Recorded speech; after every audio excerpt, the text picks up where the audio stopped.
গানের শিক্ষক থেকে উত্তম কুমার বাঙালি এখনো মহানায়কেই আচ্ছন্ন। মহানায়কের জীবনী পথ খুব একটা সহজ ছিল না, তাকে দেখতে হয়েছে অনেক কিছুই। ফ্লপ মাস্টার থেকে তিনিই হয়ে উঠেছেন বাঙালির সেরা উত্তম কুমার। 1953 সালের কথা, মুক্তি পেল নির্মল দের ছবি 74.5। মুক্তির পর কমেডি ছবি নিয়ে সবারই কি উল্লাস। ছবিতে নামী সব তারকা কে নেই। চারিদিকে কথা হচ্ছিল ছবিটির মাধ্যমে কি এক নতুন জুটি এসেছে পর্দায়। বয়স্করা মজেছিলেন তুলসী চক্রবর্তী আর মলিনা দেবীতে। তাদের দাবি হিরো হিরোইন তো তুলসী মলিনা, নতুন জুটি তো সাইড রোলে। ছবি বক্স অফিস কাঁপিয়ে দিল। টানা 8 সপ্তাহ চলল এই ছবি। 1926 সালের 3রা সেপ্টেম্বর কলকাতায় তার জন্ম। পরিবারের দেওয়া নাম ছিল অরুণ কুমার। বাবা সাতকড়ি চট্টোপাধ্যায় আর মা চপলা দেবী গৃহিণী। অভাব অনটনের সংসার, কোনো মতো দিন কেটে যায়। গিরিশ মুখোপাধ্যায় রোডের একটি মাত্র ঘরে তারা থাকেন। ভরসা বাড়িটি নিজের। বাবার সামান্য বেতনে সংসার চলতো না।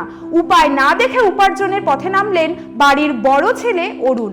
পড়াশোনার পাশাপাশি গানের শিক্ষকতা শুরু করলেন তিনি। সবচেয়ে লোভনীয় প্রস্তাব পেলেন অল্প দিনেই।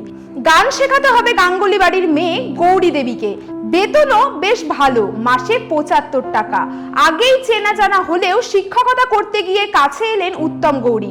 1950 সালের 1 জুন অরুণের ঘরে এলেন গৌরী দেবী। ছোটবেলা থেকেই অরুণ পথ থিয়েটার অনুরাগী, ছিলেন যাত্রার ভক্ত। রূপলী পর্দায় অভিনয়ের ঝোঁকটা ক্রমেই বেড়ে চলল। 1947 সালে হিন্দি চলচ্চিত্র মায়া ডোরে অভিনয়ের সুযোগ পেলেন তিনি, তবে এক্সট্রা রোলে। মাত্র 5 সিকিতে দৈনিক ভিত্তিতে এই ছবিতে অভিনয় করলেন অরুণ, কিন্তু মায়াডোর মুক্তি পেল না। 48 সালে পেলেন আরেকটি সুযোগ, দৃষ্টিদান ছবিতে নায়ক অসিত বরণের অল্প বয়সের চরিত্রে, কিন্তু দর্শক মনে তেমন দাগ কাটতে পারলেন না অরুণ। পরের ছবি কামনা 1949 সালে মুক্তি পেল ছবিটি, কিন্তু সেটিও সুপার ফ্লপ। ছবি ফ্লপ হচ্ছে, তারপরেও দমে যায়নি অরুণ। হাতে ছিল তখনও সহযাত্রী এবং নষ্টনীরের মতো ছবি। মন প্রাণ দিয়ে অভিনয় করলেন, ফলে আগের 3টির মতো ছবি ফ্লপ করছে, কিন্তু সুযোগ পেয়ে যাচ্ছেন। বিষয়টি ভালোভাবে নিলেন না অনেকেই।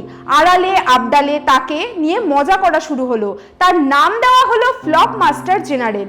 নামটা রটে গেল সিনেমা পাড়ায়। খবরের পাতায় MFG ঘিরে খবরও ছাপা হলো। অসফলতার ধারাবাহিকতা চলছিল।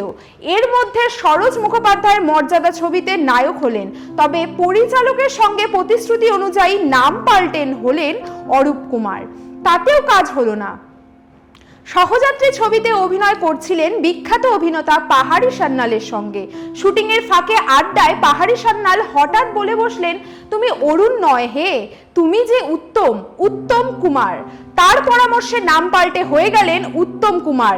নাম বদলের প্রথম ছবি সহযাত্রীতেও সাফল্য ধরা দিল না। 1951 সালে সঞ্জীবনী ও ফ্লপ হলো। বসু পরিবার ছবিতে নায়কের ভূমিকায় নয়, ছিলেন পার্শ্ব চরিত্রে। ছবিটি বেশ ভালোই চলল। অভিনয়ের জন্য প্রথম প্রশংসিত হলেন উত্তম।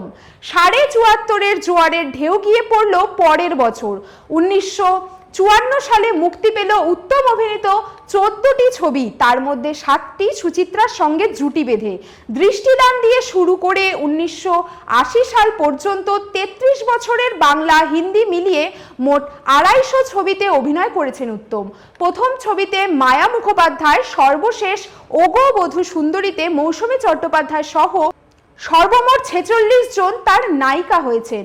1958 সালে ওরা থেকে ওধারে ছবি দিয়ে উত্তম সুচিত্রা জুটি পাকাপাকিভাবে দর্শক হৃদয়ে স্থান করে নেয়। 53 যাত্রা 75-এ গিয়ে প্রিয় বান্ধবী দিয়ে শেষ হয়।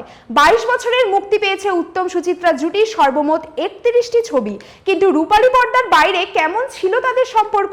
পেশাগত নাকি বন্ধুগত, নাকি আরো কিছু? এসব প্রশ্নের শুরু হয়েছে অনেকদিন আগেই, শেষ হয়নি এখনো।